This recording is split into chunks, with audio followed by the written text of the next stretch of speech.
the low numbers you guys have, kind of an offensive line a little bit. Coach Fuente has talked about it and has shared his concern. How has that impacted you during the spring? And have you had to change anything or do anything differently just with kind of the limited number of guys you have this year? Yeah, we've got a small number in the spring right now, and the number one thing is the room. They're very very open to do whatever we need to get done, and a lot of times that's going to mean some guys knowing multiple spots. To create some depth. And started this week. First week we sort of just rolled, but this week starting to put guys in other spots, put guys in spots maybe where they're not comfortable, but because it's going to take all of us. I'm very excited about how we're working, how we show up to work every day, and and when you start moving guys around a little bit, that knowledge, or you're going to have to know what to do, and I've got some older guys that have been through a bunch of wars together and have played multiple spots. And I've got some younger guys just trying to figure out where, Chow Hall is right now. So it makes it day-to-day life pretty exciting around here right now. Is there some whiplash? I mean, last year you had the most experienced room you probably ever had, and this year, you take such a hit.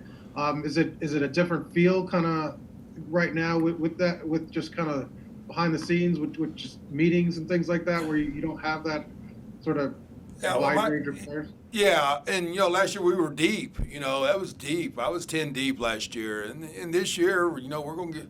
Right now, we're probably 6 or 7 deep, and that first group is really taking some ownership, and because a lot of those guys are the exact same guys, and just to watch them, work to master their craft and help guys behind them, and that is invaluable to me.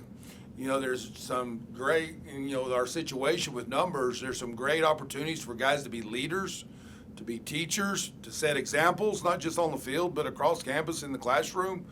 And they're really taking advantage of it. But, I'm very confident that what we'll be able to do and very confident on how we're going to go do it, and that's kind of exciting, there's not one year that's ever been the same in my career, and that's kind of the exciting part about this. And we haven't had a chance to talk to you since obviously last year in December. Doug Nestor and Brian Hudson, entered the transfer portal, and that hit you guys hard. Doug has said in an interview at West Virginia that there was some miscommunication. Can you talk about what happened with them and just kind of, what unfolded? Were you kind of caught off guard by their decisions at all, and how that all happened? Yeah, I mean, I don't know if off guard's the word anymore in the time of the portal, because it is there. We've also been great benefactors of the portal, okay, not just in my room, but on offense and on this team. I wish those guys the best of luck. Every fit's not a fit, and they're good people and good players, and we wish them well. Do you kind of look back and think you could have done anything differently, or do you kind of, when something like that happens, do you kind of analyze, those things, especially when it's guys that are starters, not just looking for playing time?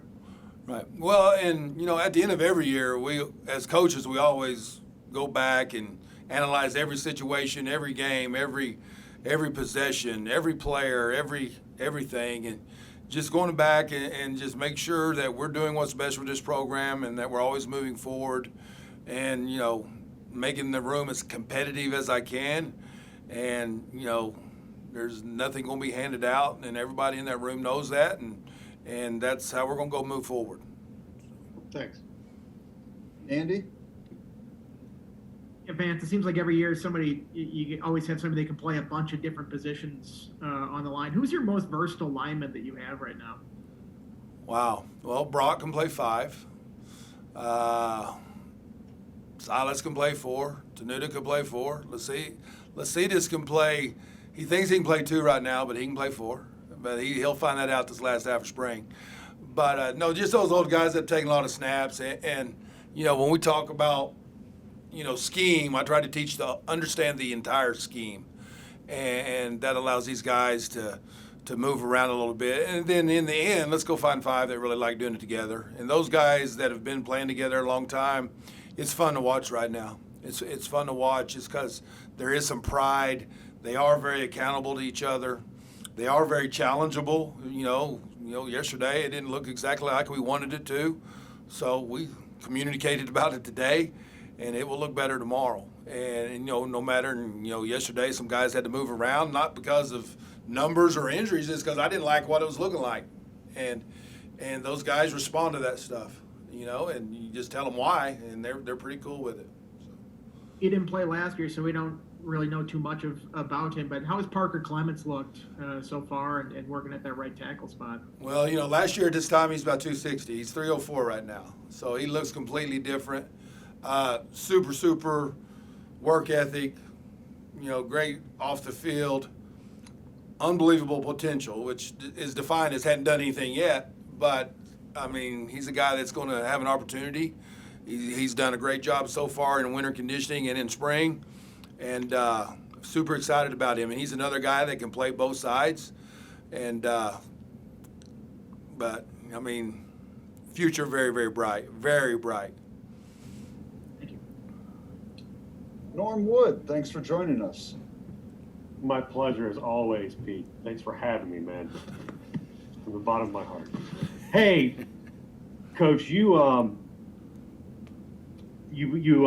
sounds like you've moved Luke to the left side. Is he playing there exclusively at this point, or is he kind of shifting back and forth? I know you said you got to have guys to play multiple spots, obviously, and with his experience at the right side, I just didn't know if maybe this was an exclusive thing at left tackle or not. Well, I mean, I would never say exclusive. He played some on the right yesterday. He did. But he's taking a majority of his snaps at left, a little bit because it's new to him. And, I feel very, very comfortable with him at right because I know he gets better every day. He's probably right now the best technician I have, and he's learning how to put a little swag on that and finish. And but he's been, the first 5 practices he was at left, and the last couple of days just moving him around a little bit, getting back over to right, and get some of these other guys opportunities at a different position also. So you have, I know Johnny Jordan has an awful lot of experience as a center, and obviously can play that guard spot, I'm sure too. Have you worked with Brock more at the guard spot this spring thus far because Johnny can play that center spot, or maybe vice versa? What's the look there now? Well, we're super excited about Johnny coming in. He's a kid I knew when he was in high school and had recruited him, and his work ethic, his mentality, sort of fits the room. And obviously, Brock's now played, I guess, 2 years at center, and he's played 1 year at guard in his career. Johnny's, I think he's a guy, I say he's one of those inside 3 guys. I think they're both mature. They're both highly competitive, which is awesome. And, Brock will get some work at some different positions besides center this spring, and even on the edges, because he's a guy I do believe understands exactly what we want, exactly what we're doing, and he's a guy that can communicate no matter who he's next to and get everybody on the same page. But, Brock will take multiple reps at different positions, and then sort of excited about getting Johnny in here in May, and let's go find out. Right. I forgot he's coming a little bit later. But the with Daniel Milian, he's already in, right? Yes, he's here. I mean, what's the learning curve like for him? Obviously, coming from the other side of the world. Yeah, I mean, he never even had Fruit Loops. All right, so I've learned a lot from him. All right, but no, he is a highly intelligent kid. He really is. I'm excited about his future. He's a worker, which is what it takes, especially at this position. He comes in and, some days it's learning how to take a step to your right, and some days it's trying to figure out where the next meal is. But he is, like I said, highly intelligent, does unbelievable in school. I mean, unbelievable. But he's a guy that's obviously, even though he's a little bit of an older guy, he is a brand new guy. I mean, he's honestly a true freshman that came in at mid-year and just jumped right into the middle of a hornet's nest. But he has progressed. I will say this, he's gotten better every single practice we've had, and sort of excited about his future. He's going to take a bunch of reps, but we're going to get there. How old is he? I want to say he's 19 or 20. I mean, okay. he's not your typical freshman. Yeah. Right. Last thing from me, as Christian moves forward with the pre-draft process, we've obviously discussed a lot about his progress from where he started and all that, just with his body and the way he progressed as a player. Have you coached a guy that made as big a leap as he did from start to finish during his college career? Oh, I think when they all get here, they're not very good. But no, it's a credit to his work ethic. You know, that's what kind of set him apart. I've never been to a meeting where he wasn't the first one sitting in there. You know, he did it, a lot of it, you know, obviously with us, but he did a bunch of stuff on his own, just wanting to be better. And going into this last year, I mean, there was a challenge. I want to climb. And, you know, and if he's doing that, he's helping us win games. But his work ethic is the best example I can give to everybody in our room, everybody that's coming in here. You know, any goal you've had, you can attain. You know, I've never heard Christian say can't. I've never heard him say why. And that's just a credit to who he is and how he's brought up and the future he's going to have. Because, I mean, that's what's exciting and such a great example to everybody else. But, yes, he did make great strides when he was here. But, I mean, he is a special talent, but he worked at it too, like no one I've probably had before. Thanks, man. David Teal?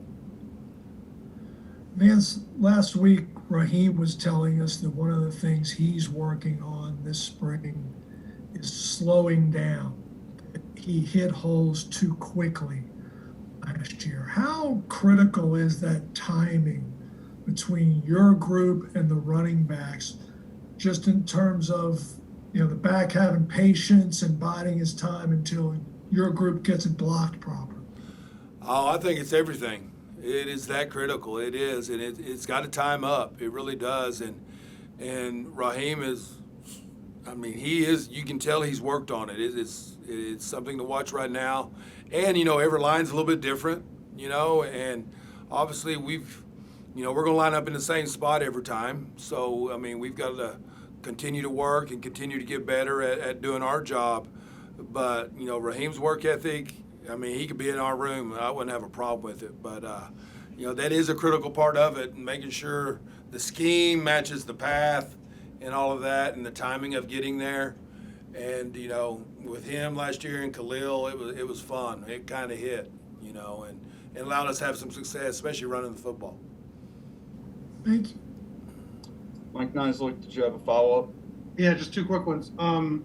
Before Johnny gets here, who is your backup center right now, and who are the other guys kind of working there?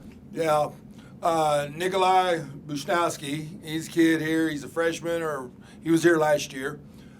He's done a great job. He's working there. Jesse Hansen's taking some snaps there.